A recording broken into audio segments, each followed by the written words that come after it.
Namaste dear students, welcome to our lesson number 32, video lesson number 32. In this video, we are going to learn conditional clauses. After learning tenses and after learning passive voice, we are going to learn conditional clauses. English lo 4 rakala conditions cheppukochu and some people say there are only 3 conditions. Okay, and first one is zero condition and probable condition or real condition or improbable condition or unreal condition or impossible condition. Fourth one is impossible condition. Okay, indulo we are going to learn the first one, zero condition. Zero condition ante enti? Zero condition ante if something happens, something else happens. Ante ఏదైనా ఒకటి జరిగితే మరొకటి జరుగుతుంది. యూజువల్గా general truths ఎప్పుడు జరిగేవి అంటే often జరిగేటటువంటి యాక్షన్ అండ్ జనరల్ ట్రూత్స్ని మనం ఈ జీరో కండిషన్స్లో చెప్తాం. అంటే ఏంటంటే ఇందులో ఒక ఇఫ్ క్లాజ్ ఉంటుంది, ఒక మెయిన్ క్లాజ్ ఉంటుంది. ఇందులో ఒక ఇఫ్ క్లాజ్, ఒక మెయిన్ క్లాజ్ ఉంటుంది. ఇఫ్ క్లాజ్ ఎప్పుడు సింపుల్ ప్రెజెంట్ టెన్స్లో ఉంటే మెయిన్ క్లాజ్ కూడా సింపుల్ ప్రెజెంట్ టెన్స్లోనే ఉంటుంది. That we should always remember. If clause simple present టెన్స్లో ఉంటే మెయిన్ క్లాస్ కూడా simple if clause simple present టెన్స్లో ఉంటే మెయిన్ క్లాస్ కూడా సింపుల్ ప్రెజెంట్ టెన్స్లోనే ఉంటుంది. ఫర్ ఎగ్జాంపుల్ ఒక విషయాన్ని మనం తీసుకుందాం. If it rains, if clause అంటే ఇఫ్ ఇట్ రెయిన్స్ వర్షం పడితే, ఇఫ్ ఇట్ రెయిన్స్ ఏం జరుగుతుంది? ద గ్రౌండ్ గెట్స్ వెట్ అంటే గ్రౌండ్ అంటే నేల తడిచిపోతుంది. If it rains the ground gets wet. వర్షం పడితే గ్రౌండ్ తడిచిపోతుంది. ఇందులో జాగ్రత్తగా గమనిస్తే ఇఫ్ క్లాస్ మీకు సింపుల్ ప్రెజెంట్ టెన్స్లో ఉంటుంది and main clause if clause అంటే ఇఫ్ ఇట్ రెయిన్స్ జరిగితే ఏం జరుగుతుంది? The ground gets wet. Ground అక్కడ తడిచిపోతుంది. The ground gets wet. ఇది మనం ఇలా చెప్పుకుంటాం అన్నమాట. ఇది జీరో కండిషన్ అని పిలుస్తారు. ఇందులో జీరో కండిషన్లో ఇఫ్ క్లాస్ సింపుల్ ప్రెజెంట్ టెన్స్లో ఉంటుంది and main clause simple present టెన్స్లోనే ఉంటుంది. యూజువల్గా దీన్ని దేనికి యూజ్ చేస్తామంటే ఎప్పుడు జరిగేటటువంటి action, general truths. For example ice melts, ice కరిగిపోతుంది. ఎప్పుడు? If it is in the sun. If it is in the sun ice melts.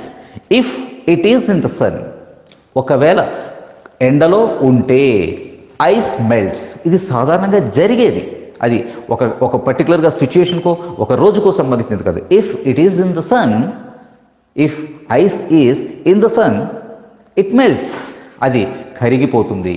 Okay, usually I get up at 6 o'clock because I have to reach office. I have to get to office at 9 o'clock.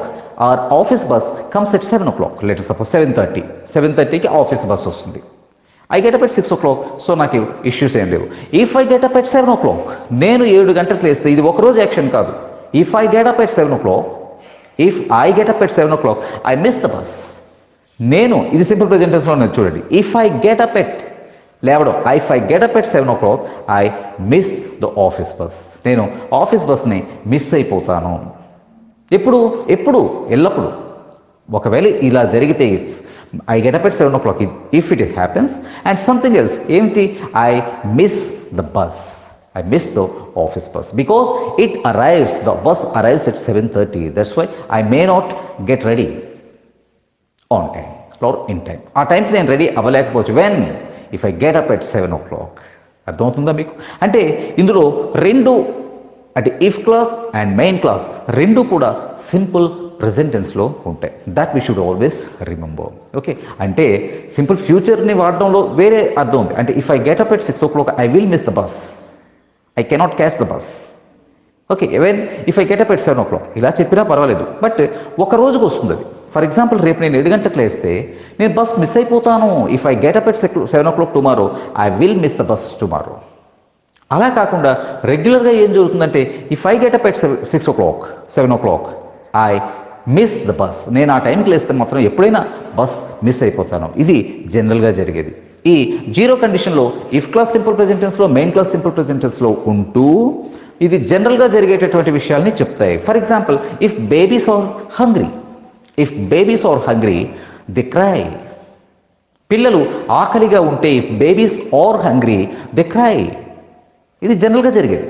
అటువంటప్పుడు యూజువల్గా simple present tense use చేస్తాం. If babies are hungry. చాలామందికి ఇక్కడ ఒక doubt రావచ్చు, sir అమెజాన్లో కూడా simple present tense అయినా, అంటే రెయిన్ అంటే, ఈట్ అంటే, టచ్, ఇలా బైట్, ఇలా మాట్లాడతాం. ఇవి కదా సింపుల్ ప్రెజెంట్ టెన్స్.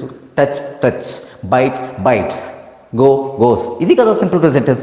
అమెజాన్లో సింపుల్ ప్రెజెంట్ టెన్స్ ఎలా అవుతాయంటే, అమెజాన్లో బీ ఫార్మ్స్ అయినా అవి సింపుల్ ప్రెజెంట్ టెన్స్గానే ట్రీట్ చేస్తాం. If babies are hungry, if I am late, if I am late, if I am late, our boss gets angry.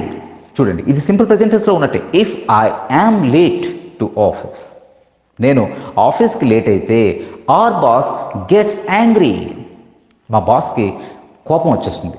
If I am, if babies are hungry, ఇది కూడా simple present tense. Are, am, is, are simple present tense. వర్లు simple past అవుతుంది. Okay, అంటే ఇవి be forms ఉండడం గురించి చెప్తాయి, కానీ మిగతావన్నీ కూడా రెయిన్ ఎలాగో రెయిన్స్ ఎలాగో, ఈట్ ఎలాగో ఈట్స్ ఎలాగో, టచ్ ఎలాగో టచ్ అలాగే. అలాగే అమెజాన్లు కూడా if babies are hungry they cry, వాళ్ళకి ఆకలేస్తే వాళ్ళు ఏడుస్తారు. If I'm late our boss gets angry, ఆయనకి కోపం వస్తుంది. Okay, if you eat too much, నువ్వు ఎక్కువగా తింటే, if you eat too much you get fat, నీకు ఫ్యాట్ వచ్చేస్తుంది. If you eat too much you get fat, అంటే యు పుట్ ఆన్ వెయిట్, నీకు బరువు పెరిగిపోతావు. You put on weight if you eat too much, బాగా తింటే. ఇఫ్ వీ టచ్, ఏ సబ్జెక్ట్నైనా తీసుకోవచ్చు, simple present టెన్స్లో చూసుకో. ఇఫ్ వీ టచ్ ఫైర్, ఒకవేళ మనం ఫైర్ని ముట్టుకుంటే, if we touch fire we get burned, అంటే మనకు కాలుతుంది. ఇలా మనం if you don't eat, if you eat too much you get weight or you get fat. But if you don't eat, నెగిటివ్లో చెప్తున్నాం. ఇఫ్ యూ డోంట్ ఈట్, ఇది కూడా simple present tense negative కదా. ఇఫ్ యూ ఈట్ పాజిటివ్ అయితే, if you don't eat you die, you will die అని చెప్పాం. ఇది రెగ్యులర్గా తినకపోతే చస్తాం అనే దాంతో ఇఫ్ వీ డోంట్ ఈట్, మనం తినకపోతే వి డై, మనం చస్తాం. ఇఫ్ యూ డోంట్ ఈట్, అర్థమవుతుందా మీకు సబ్జెక్ట్? ఓకే, ఇందులో కూడా పాజిటివ్ నెగిటివ్ క్వశ్చన్స్ అన్నీ చెప్పుకోవచ్చు. Okay, do we die question, do we die if you don't eat. చూడండి, డూ వి డై క్వశ్చన్లో ఉంది main clause. Do we die, చచ్చిపోతామా? ఇఫ్ యూ డోంట్ ఈట్, తినకపోతే. అలాగే ice melts if it is in the sun, అంటే ఎండలో ఉంటే ice కరిగిపోతుంది. నెగిటివ్లో చెప్పాలంటే if it is not in the sun, ఒకవేళ ఎండలో లేకపోతే if it is not in the sun ice doesn't melt, ice కరిగిపోదు. క్వశ్చన్గా చేయాలంటే does the ice melt, does ice melt if it is in the sun? Question, main clause నుంచి question. Does ice melt if it is in the sun, ఒకవేళ ఎండలో ఉంటే ice కరిగిపోతుందా?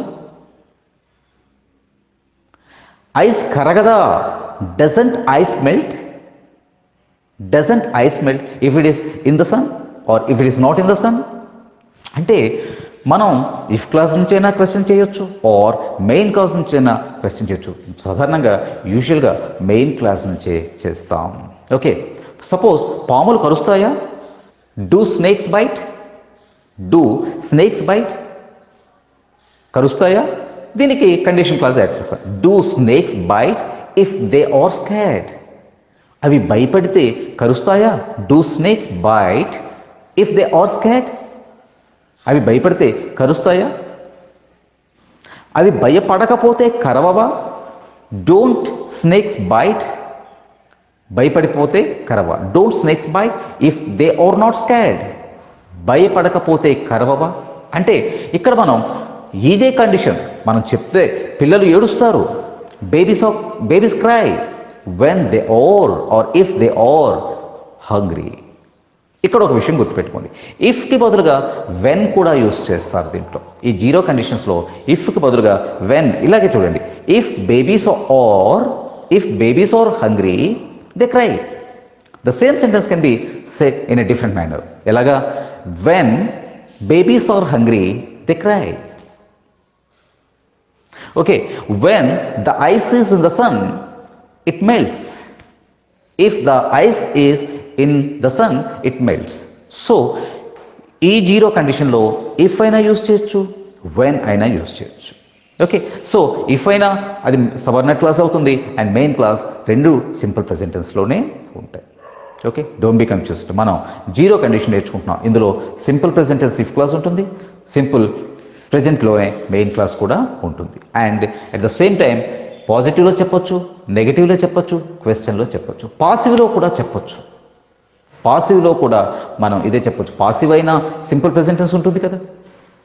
Okay, if she speaks like that, if she speaks like that, ఆమె ఇలాగే మాట్లాడితే, if she speaks like that she is beaten by her husband. చూడండి, ఇది రెండు. If she speaks అనేది మనం యాక్టివ్ వాయిస్లో చెప్పాం. If she speaks like that, ఆమె అలాగే మాట్లాడితే, she is beaten up by her husband. She is beaten up, ఆమె దెబ్బలు తింటుంది. సో ఎప్పుడైనా చాలామంది ఏం చేస్తారంటే సింపుల్ ప్రెజెంట్ టెన్స్ అనగానే యాక్టివ్ వాయిస్ని తీసుకుంటారు. బట్ సింపుల్ ప్రెజెంట్లో కూడా పాసివ్ని కూడా ఇలాగే తీసుకోవచ్చు.